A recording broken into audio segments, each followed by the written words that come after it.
Hi guys, welcome back to my channel. So 10 episodes हम the nice guy के already कर चुके हैं। लिंक आपको डिस्क्रिप्शन में मिल जाएगा। तो चलते हैं एपिसोड नंबर 11 की तरफ। तो एपिसोड की शुरुआत होती है वहीं से जहाँ से ये इसको ब्रेकअप करने के लिए बोल देती है। और ये कहती है कि मतलब मैं नहीं चाहती कि आप मेरी वजह से सफ़र करो, जैसे आप पहले भी सफ़र कर चुके हो।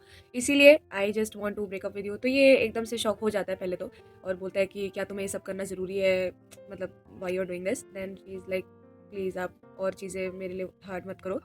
तो ये बोलता है ठीक है, मान जाता है। एंड मैंने पहले भी बोला है, एज अंडरस्टैंडिंग पर्सन ये उसको बोलता है कि कभी भी तुम्हें मेरी ज़रूरत पड़े या तो कभी भी तुम्हें ऐसा लगे कि तुम वापस आना चाहती हो तो तुम वापस आ जाना। I will be always waiting for you. Such a nice guy. दूसरी तरफ सौखी जो है वो अपने बॉयफ्रेंड को बताती है कि जो मेरी फैमिली है उनके ऊपर बहुत सारा डेट है, मेरे घर का ही। और अब जो मैंने पैसे सारे जमा किए हुए थे मुझे वो अपनी फैमिली को देने पड़ेंगे। मतलब वो ऐसा खुद सोचती है, उसके फैमिली वाले तो नहीं बोलते उसको देने के लिए, लेकिन वो as being a very good daughter वो ये सोचती है कि मैं अपनी फैमिली को इस हालत में पीछे कैसे छोड़ के चली जाऊँ बाहर पढ़ने के लिए। तो मैंने जितने पैसे दे रखे हैं, मतलब सॉरी जमा करे हुए हैं, वो सारे मुझे अब इस चीज़ के लिए देने पड़ेंगे। लेकिन मेरा बाहर जाने का भी बहुत ज़्यादा मन है। तो इस टाइम पे वो बहुत ज़्यादा लो फील कर रही होती है, तो बेचारी बहुत रोने भी लगती है। इसको देख के तो मुझे भी रोना आ जाता है। सक्चुअल से बात करने के बाद मियोंग घर वापस आती है। खैर इसको अचानक से फ़ोन आता है हॉस्पिटल से कि इसकी मॉम की तबीयत बहुत ज़्यादा ख़राब हो गई है और उनको इमरजेंसी ऑपरेशन, मतलब उनका चल रहा है, सर्जरी जो भी है। तो ये बहुत ज़्यादा शॉक हो जाती है। थोड़ी देर में सोखी भी उससे वहाँ मिलने आती है, उसे जब पता चलता है कि तबीयत ठीक नहीं है आंटी की। And the next moment we see that aunty ji is no more. उनकी डेथ हो जाती है और मियोंग जो है उस टाइम पे एकदम अकेली है। लेकिन सक्चुअल ऑब्वियसली आ जाता है बाद में और ये सारे उसके साथ ही रहते हैं पूरे टाइम, उसको उसके साइड पे रहते हैं उसको संभालने के लिए। मयंक उससे बताती है कि जहाँ पे मैं रहती हूँ अब मैं चली जाऊँगी और जो भी सारा सामान है प्लीज़ आप मेरी हेल्प कर देना सब कुछ निकलवाने में घर से ये वो।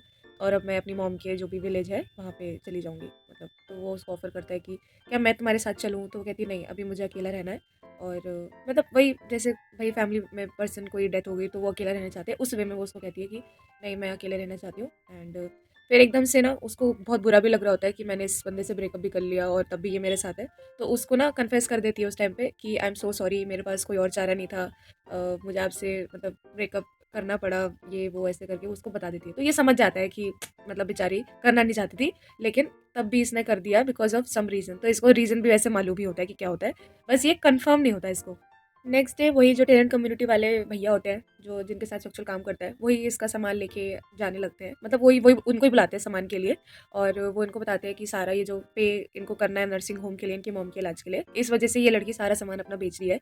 तो मुझे लगता है कि प्लीज़ तुम्हें उसके साथ रहना चाहिए और उसे अकेला मत छोड़ना बिल्कुल भी, ये वो ऐसे करके। He knows that they are couple, मतलब इसीलिए वो उसको ऐसा बोलते हैं कि तुम उसके साथ प्लीज़ रहो। फिर हम देखते हैं चोंगसू को फिर से सॉक्चुअल के डैड के पास आके कुछ बात करते हुए। मुझे लगता है इसके लाइफ में कोई भी प्रॉब्लम होता है ना तो ये इनके पास ही आता है एज अ मेंटोर, या मतलब एज अ सीनियर बोल सकते हो आप, इसीलिए ये इनके पास आता है। अब ये इन्हें फाइनली बताता है कि ताह्यून जो है वो बिल्कुल ही हद पार कर चुका है। जो हमारा पहले क्लब था वहाँ पे भी उसने मेरे लड़कों को, मेरे मेंबर्स को मतलब मारा और वहाँ पे बहुत लड़ाई झगड़ा किया, वहाँ पे रेड मार दी, ये वो करके वो उसको बताते हैं। तो जो उसके डैड होते हैं वो पूछते हैं कि अब तुम क्या करने वाले हो, मतलब तुम्हें मुझसे क्या सलाह चाहिए। तो वो कहता है कि मैं बहुत ज़्यादा थक गया हूँ मेंटली भी और फिज़िकली भी। और मतलब मुझे जिस बात का डर था वही हुआ। तो यहाँ पे ना वो कन्फेस करता है एक चीज़ कि ताह्यून जो है ना उसको ऐसे मेरी कंपनी से नहीं जाना था। मतलब मैं कभी नहीं चाहता था कि वो मेरी कंपनी से जाए, लेकिन वो इतना स्मार्ट था ना, मतलब बहुत शार्प माइंडेड होगा शायद वो कहता है कि वो बहुत अच्छा था, इतना अच्छा था कि मुझे इस बात से डर लगने लगा था कि कहीं वो मेरी जगह ना ले ले मेरी ही कंपनी में। तो इस बात से मुझे बहुत ज़्यादा डर लगने लगा था। इसीलिए इसीलिए जब मुझे मौका मिला इस बात का तो मैंने उस पे इल्ज़ाम लगा दिया चोरी का। मुझे पता था कि उसने कुछ भी पैसे नहीं चुराए हैं, लेकिन just because of my greed, my pride, तो मैंने उस पे इल्ज़ाम लगा दिया। कह रहा मुझे मालूम था कि सोंग्योल उस दिन उस पे जानबूझ के उसको गुस्सा कर रहा है, जिस दिन उसके सिस्टर के फ्यूनरल पे ये लोग गए थे। तो कह रहा था मुझे पता था कि वो उसने कुछ नहीं किया है, फिर भी मैं कुछ नहीं कर पाया। अपनी प्राइड की वज़ह से मतलब मैं एकदम चुप रह गया और ये सारी चीज़ें वहीं से खराब हो गई।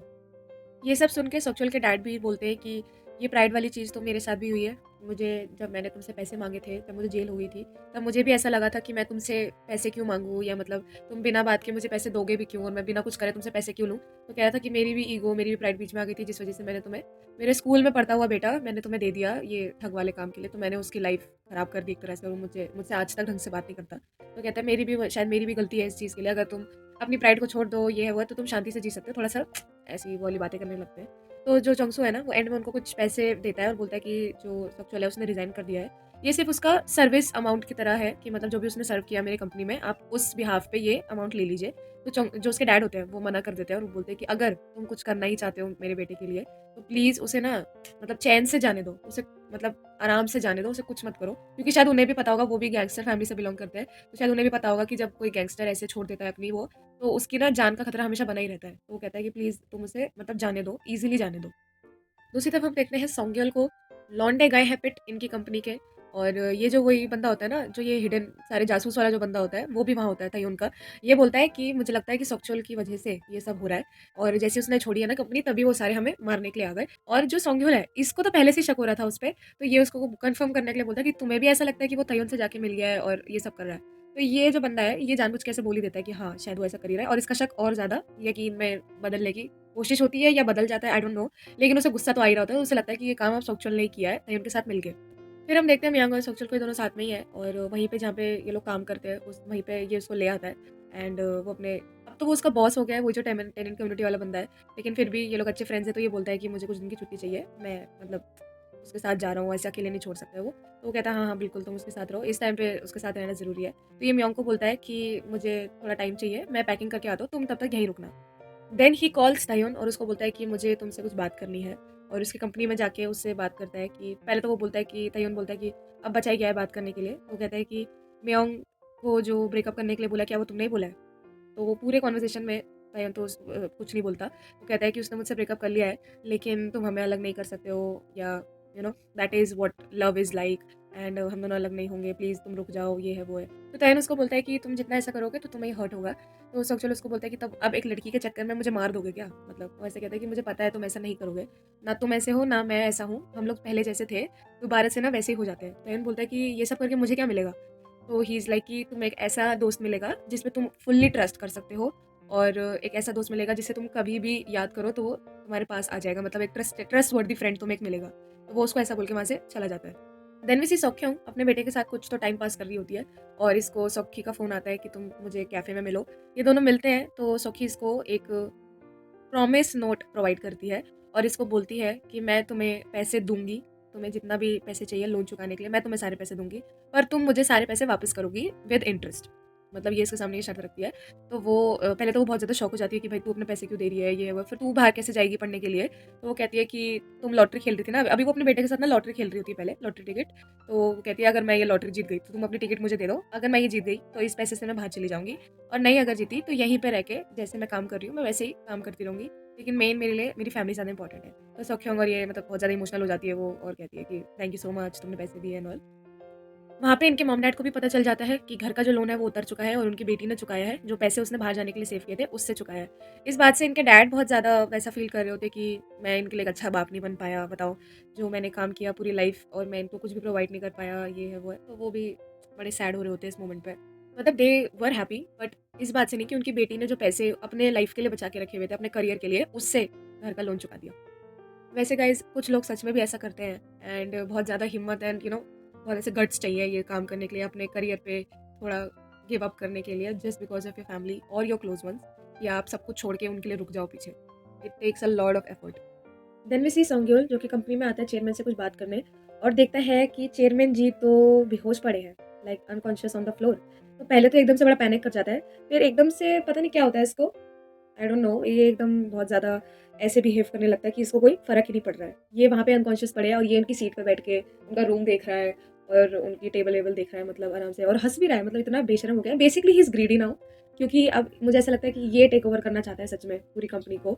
और उस रात जब सक्चुअल से ये बात कर रहे थे वहीं पे रेस्टोरेंट में कि मैं संग्योल को कैपेबल नहीं समझता कंपनी के, तो ये और भी ज़्यादा मुझे लगता है कि अब सक्चुअल से भी जेलस है इस बात को लेके, और इनसे भी, मतलब अपने बॉस से भी।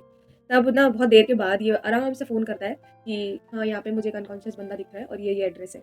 हॉस्पिटल में एडमिट करने के बाद जो डॉक्टर है ना, ये वही डॉक्टर होता है जो इनको बताते हैं, जिनसे कंसल्ट कर रहे होते हैं एक्चुअली अपने ब्रेन ट्यूमर के लिए। तब ये इनको बताते हैं कि इनको ब्रेन ट्यूमर है, कि आप कोई फैमिली मेंबर हो या नहीं? तो ये बोलता है हाँ, मैं हूँ। तब वो इसको बताते हैं कि इनको ब्रेन ट्यूमर है, और मैं कब से कह रहा हूँ कि आप सर्जरी करा लो, और ये नहीं मान रहे। ये सब सुन के ये और भी ज़्यादा खुश हो जाता है, बेकार आदमी। और मतलब then he calls all the member, या मतलब किसी को फ़ोन करके बोलता है कि अब तो तुम उसको कहीं से भी ढूँढ के लाओ, मुझे नहीं पता, क्योंकि अब होगा मौत का रंगाना। सच अ बैड गाय। एनीवेज़ ये यहाँ पे सक्चुअल की बात कर रहा होता है। तो स्वच्छल जा रहा होता है अपनी पैकिंग करके उसी तरफ जहाँ पे म्योंग उसका वेट कर रही है, और ये लोग गाड़ी में आके उसके सामने रुक जाते हैं और बोलते हैं कि आपको हमारे साथ चलना होगा, सोंग्योल आपको बुला रहा है। हाँ, जैसे वो बहुत कहीं का बॉस है ना।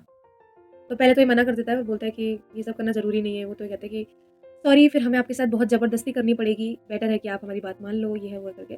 तो ये उनके साथ चला जाता है। इसी के साथ 11वें एपिसोड की भी समाप्ति।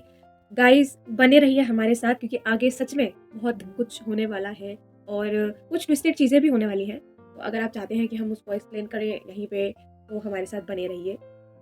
तब तक के लिए वीडियो को लाइक करें अगर पसंद आया हो तो। कोई सजेशन देना हो, कोई गलती बतानी हो तो कमेंट सेक्शन नीचे खुला है, जाइए कमेंट कीजिए और बेल आइकन को दबाना ना भूलें ताकि जब मैं अपडेट करूँ तो आपके फ़ोन की भी घंटी बज जाए। आपका धन्यवाद।